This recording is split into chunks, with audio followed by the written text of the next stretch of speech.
Assalamualaikum warahmatullahi wabarakatuh. Sahabat Akai, saat ini kita berada di sebuah tempat tertentu. Filosofinya adalah berakit-rakit dahulu, berenang-renang kemudian. Nah, inilah filosofi yang akan kita lihat nanti bagaimana sebenarnya perjuangan seorang sosok tokoh berikut ini. Kita ikuti perjalanan beliau, yaitu Haji Muhammad Sabani. Akai, memang Akai. Assalamualaikum warahmatullahi wabarakatuh. Kita sudah berada di sebuah tempat tadi, dan saat ini diterima oleh Pak Muhammad Sabani. Beliau adalah Sekretaris Daerah Provinsi Kalimantan Timur. Memang tidak banyak orang mengenal sosok beliau yang sesungguhnya. Ya, beliau mudah senyum tapi tidak banyak bicara. Nah, bagaimana kita tahu perjalanan beliau dari masa kecil dan hingga saat ini? Assalamualaikum, Pak. Waalaikumsalam warahmatullahi wabarakatuh. Warahmatullahi wabarakatuh. Ya, alhamdulillah sehat, Pak. Kita kaget, Pak, bisa diterima Bapak di di rumah kediaman ini, Pak. Rumah pemerintah. Pemerintah. Biasanya Bapak bertemu dengan Pak Sabani itu di kantor, Pak, ya? Iya. Nah, Pak, orang atau masyarakat di sana, Pak, pengen tahu sosok Bapak, dan Bapak juga dikenal pekerja keras, juga cukup cerdas. Kalau menjelaskan sesuatu pasti akan tuntas. Iya, Pak. Sebenarnya karir Bapak dulu ketika berada di ASN bisa diceritakan, Pak, kepada kita semua, Pak. Oh iya.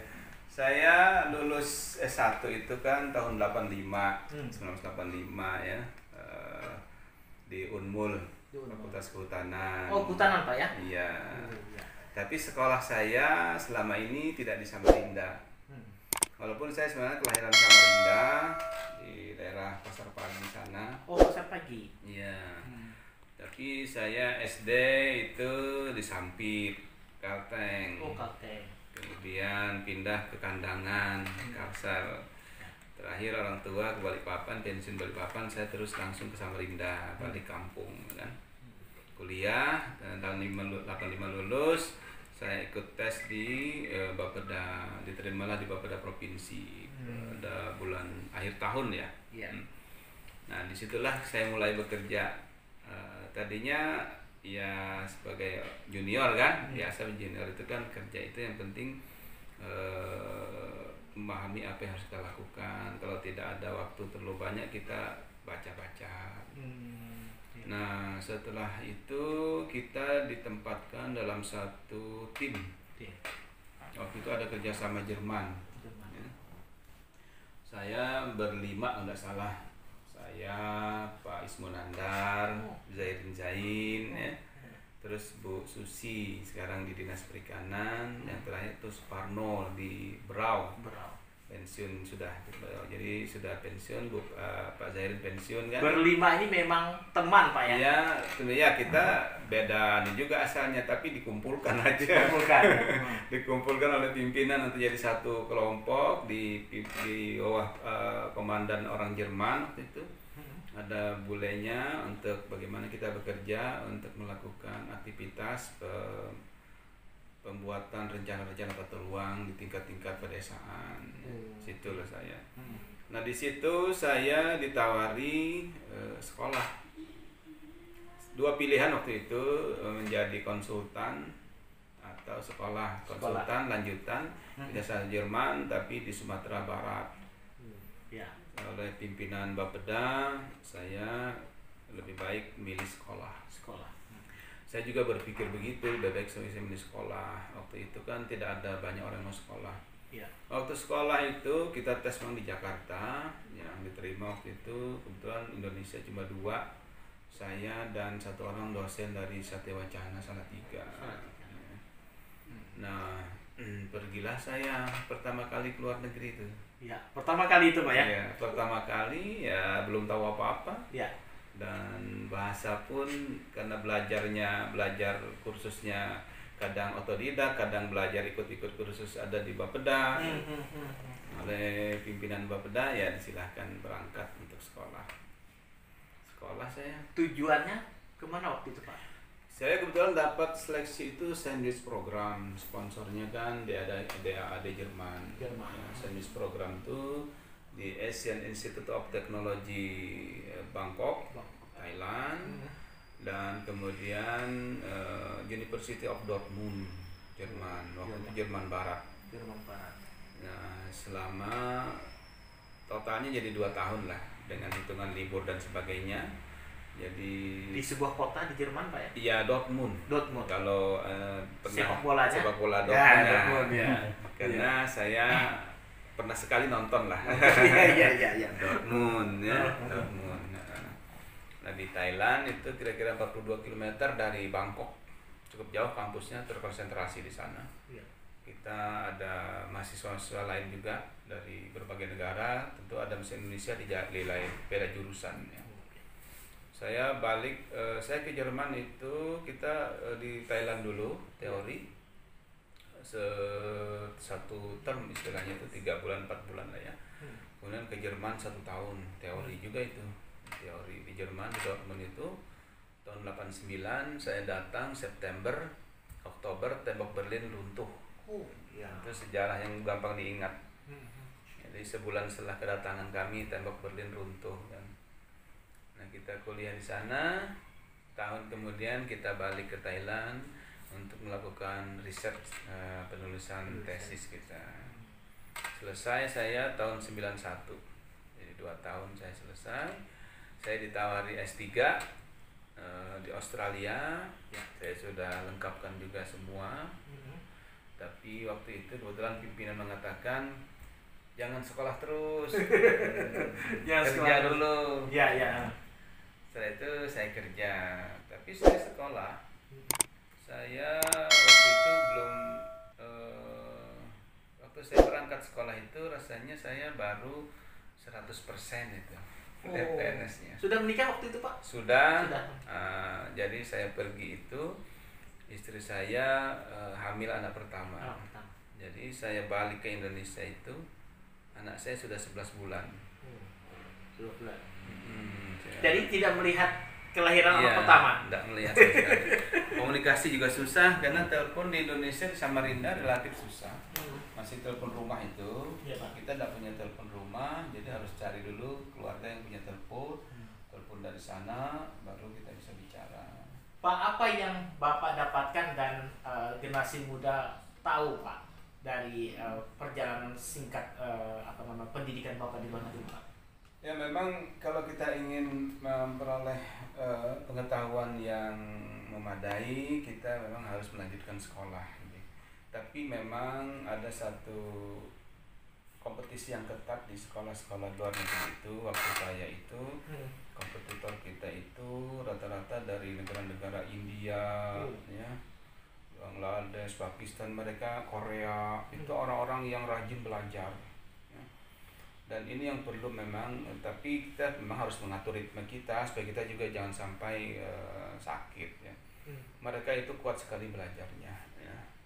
Kalau di perpustakaan itu rata-rata kalau hari biasa mereka bisa sampai jam 12 malam. Kalau hari biasa. Jadi kalau sudah mulai ada ujian-ujian itu tidur kadang-kadang di perpustakaan. Tidur di perpustakaan, Pak? Kadang-kadang tertidur dia di sana ya, belajar.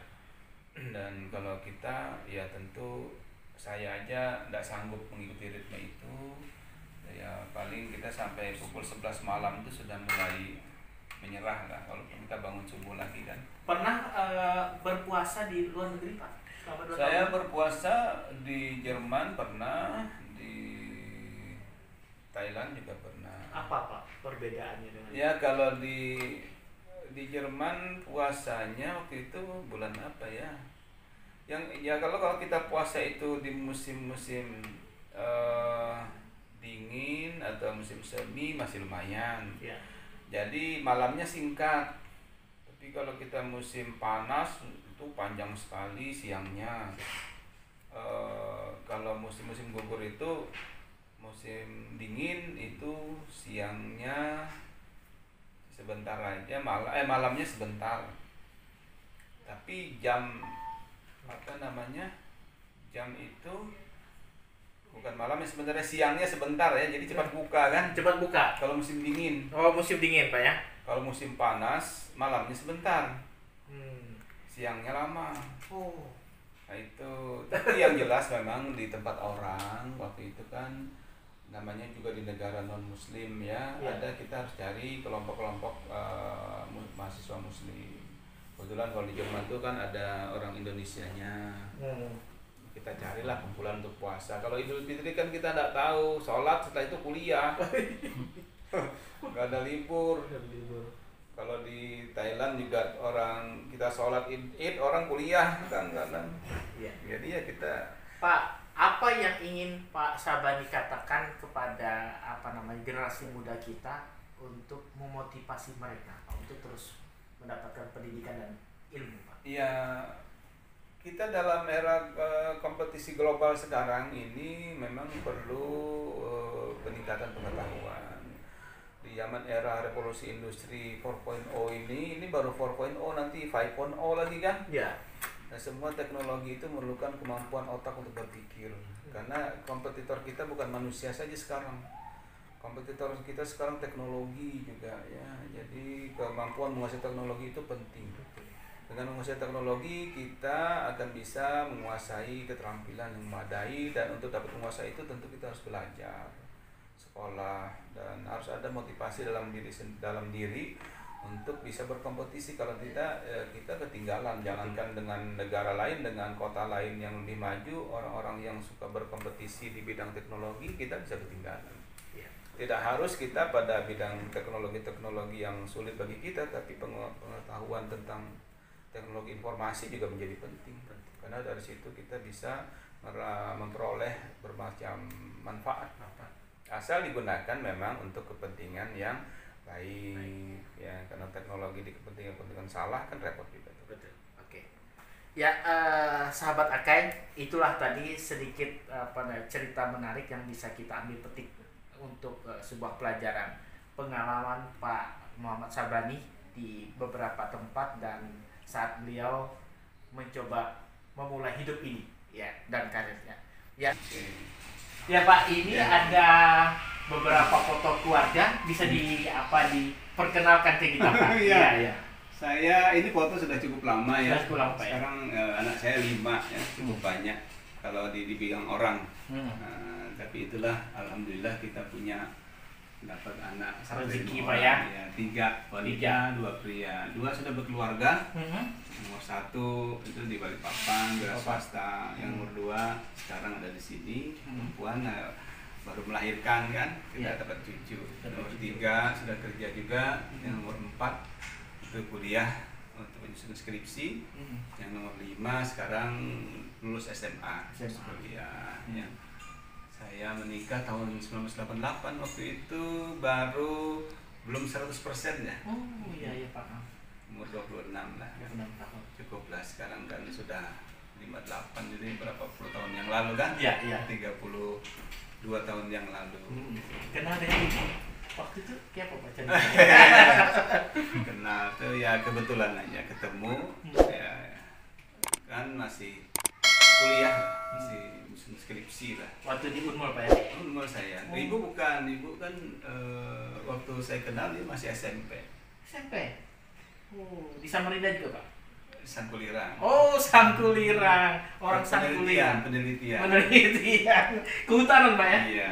Skripsi gitu. Skripsi. Itu saya lihat tadi ada foto menarik nih Pak. Bapak ini pilot juga ternyata Pak ya? Selain ketemu ibu di Sangkulirang juga pilot. Ini naik pesawat apa ya waktu itu Pak? Ini F-16 ya enggak salah. F-16 Pak ya? Iya, pesawat tempur. Jadi ini kan biasa patroli udara. Patroli udara itu dia standby kemudian di Balikpapan. Saya waktu itu tugas di Balikpapan. Sebagai apa waktu itu Pak? Waktu itu saya masih kabak ya. Di Pemkot, kabak pembangunan kalau nggak salah ya. Iya. Kabak atau asisten, ada 2 lah. Iya. Saya lupa. Kalau nggak salah, asistennya. Jadi patroli udara itu dia berhenti di Balikpapan, kemudian kita cerita-cerita lah. Nah, ada kesempatan ditawari naik pesawat tempur ini kan. Pakaian-pakaiannya harus dipakai juga. Harus pakai. Jadi ganti pakai itu. Cuman kan orang nggak mungkin lihat pilot gondrong kan. Pilot pesawat tempur gondrong. Kayaknya Bapak untuk cukurannya gitu-gitu aja Pak ya? Iya, kadang itu bukan gondrong. Oh, itu Nah, kalau itu Pak, Hmm. nah itu siapa yang memberi map itu Pak? Ini kan apa namanya? Kalau kita sebut tuh rektornya lah, Rektor. presidennya kan. Hmm. Di IIT, Institute of Ophthalmology pada saat wisuda. Ya. Kita wisuda di sana kan ada waktu-waktu tertentu juga pada saat semua ini serempak. Yang lulus pada saat itu beberapa macam jurusan juga ya. Jadi ya biasa momen wisuda selalu diambil foto kan. Nah, Berbeda dengan di Indonesia Pak ya, kalau Indonesia pakai topi Pak ya? iya kalau iya kita enggak. Ah. Kita cuma S2 itu enggak pakai topi. Pakai topi. Kalau S3 kalau nggak salah yang ya. Oke. Yang toga ya. Kalau sini TK Al-Quran juga pakai. Iya. Masih ingat Pak siapa itu yang pakai jubah Iya. merah? Ya dari Inggris beliau nih. Lagi dari Inggris. Kalau nggak salah siapa namanya ya? Nah, lupa juga saya jadinya. Berarti pernah mengajar Bapak Pak ya beliau? Enggak, dia bukan pengajar, dia anunya. Rektor, Pak? Presidennya. Presidennya. Oh presiden. Enggak ngajar dia. Dari program itu Pak ya? Kayak kita itu rektor lah kan. Rektor. Rektor itu enggak ngajar. Ini dari keseluruhan EIT-nya. Jadi bukan ya rektor lah kayak gitu ya. Sehingga dia tidak pernah ngajar. Itulah perjalanan kuliah dulu kan. Saya pulang kuliah kira-kira 91 saya pulang, saya kemudian 95 saya diminta pindah ke Balikpapan.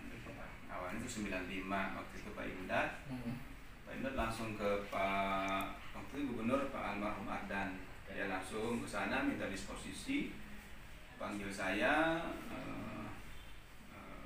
minta pindah, disetujui, diproseslah pindah. Pindahlah saya ke Balikpapan tahun 95. Sempat berapa tahun Pak di Bapak? 95, kemudian tidak disangka 2009 saya dipanggil lagi. Panggil ke provinsi ya. Saya ketemu Pak Teteng Sekda itu, dia panggil. Terus saya dikirimi ini surat untuk melakukan presentasi. Ditawari pindah ke Samarinda, tapi saya waktu itu masih minta waktu untuk minta izin kalau pindah lagi dengan Pak Indah, Pak Rizal waktu itu wakil wali kota. Akhirnya 2 hari kemudian saya disetujui pindahlah saya. Itulah. Jadi pernah di Balikpapan dan Ya. di Samarinda. Di Balikpapan tuh pindah pertama tidak ada apa-apa, motor dijual. Iya. Motor satu-satunya harus dijual. Harus dijual Pak ya? Kan nggak punya apa-apa. Rumah belum jadi di sini kan. Iya. Cuman di sana ada bangunkan rumah pegawai. Tapi waktu saya pindah rumah itu sudah jadi, hanya ini jalanan belum. Dan saya tinggal di mes 1 bulan. Kemudian setelah itu istri saya melahirkan anak yang ketiga awal Mei. Sebulan kemudian setelah pindah itu, nah setelah usia sebulan saya bawa pindah dia ke Balikpapan. Pindahlah kita ke Balikpapan.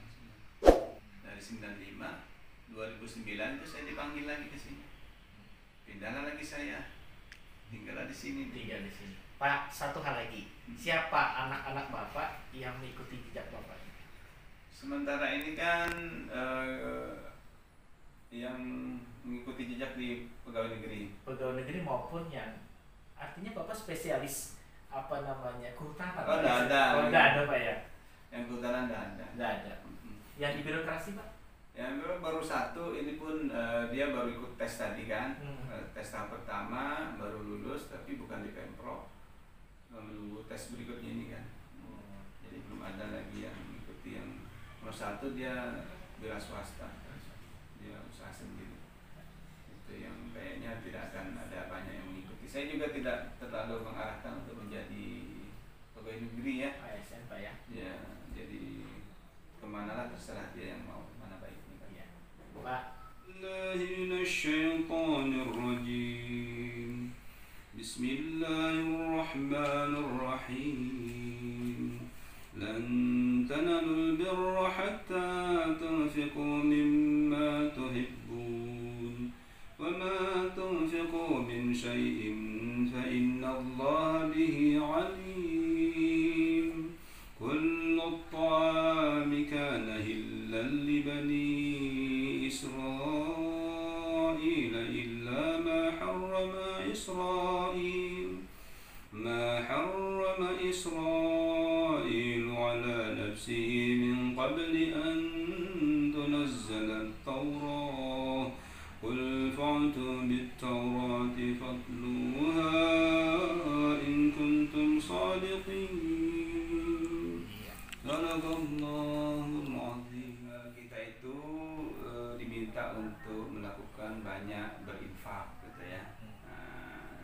Jadi terus kalau kita itu ingin beroleh kebajikan, maka infakkanlah sebagian harta.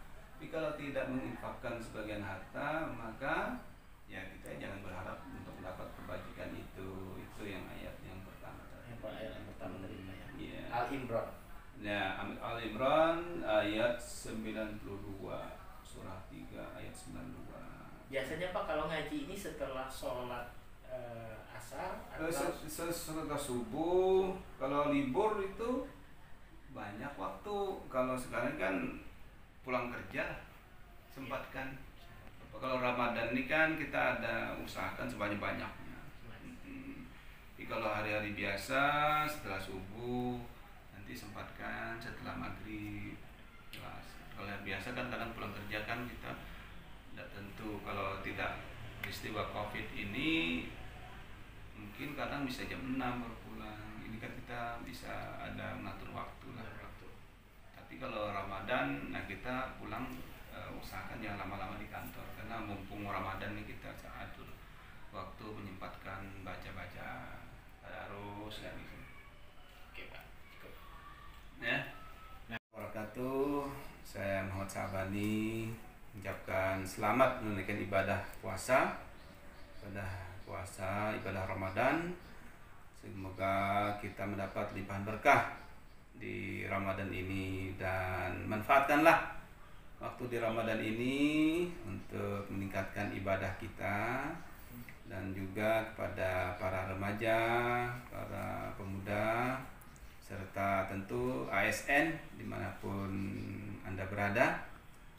Dengan adanya waktu yang cukup panjang bagi kita untuk mengatur waktu, memanfaatkan kesempatan ini untuk mengambil waktu beribadah sebanyak-banyaknya, entah membaca Quran, apapun namanya, baca-baca tentang sejarah, ya, semua dimanfaatkan dengan diatur waktu sebaik-baiknya, ya. Itu harapan kita sehingga sambil kita juga berdoa supaya wabah yang sekarang melanda dunia, Indonesia juga dan kita sampai di Samarinda, Kalimantan Timur dapat cepat punah dan sirna, kita bisa kembali bekerja, beraktivitas dengan normal. Terima kasih, semoga bermanfaat dan semoga kita mendapat berkah di bulan Ramadan. Assalamualaikum warahmatullahi wabarakatuh. Ya, itulah tadi Akai, memang Akai, sahabat Akai. Banyak hal yang bisa kita petik dari perjalanan atau sedikit profil perjuangan oleh seorang Muhammad Sabani dari masa kecilnya ketika lahir di Samarinda sampai karir dan sekolah di luar negeri. Tapi memang apa yang kita bisa dapatkan tadi adalah memang membaca ayat suci Al-Quran itu sebuah petunjuk yang benar-benar menjadi pedoman hidup kita. Sampai di sini dulu perjumpaan kita di profil seorang tokoh dan sahabat Akai. Kita salam Akai dulu Pak. Akai. Iya. Akai memang Akai.